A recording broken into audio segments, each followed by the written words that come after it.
Onesimus, the savior of Boston.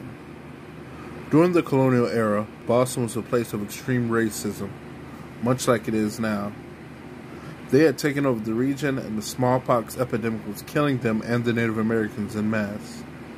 This didn't stop the slave trade, as Boston was an important economic center. A white supremacist named Cotton Mather, who had also been involved in the Salem witch trials, purchased a man who would later become the savior of Boston.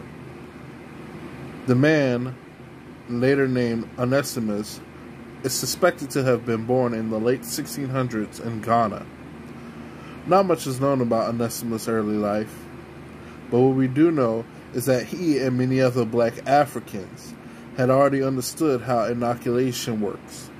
Inoculation is an early form of vaccination. They would take a small amount of pus from an infected person, cut open a slit on a new person, and put a little bit of the pus inside in order for their body to build up resistance.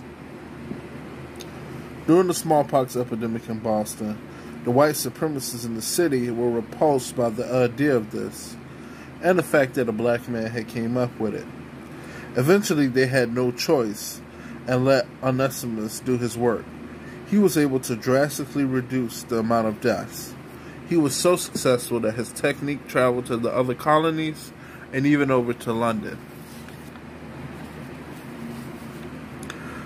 Despite saving Boston, he was still treated terrible. He saved up enough money to purchase his freedom, but it's speculated that his master did not allow him to go free. He still saw him as inferior, and because he did not convert to Christianity. How he died isn't exactly known, but we do know about his later life that he did marry, and he had 2 children, both of whom died young.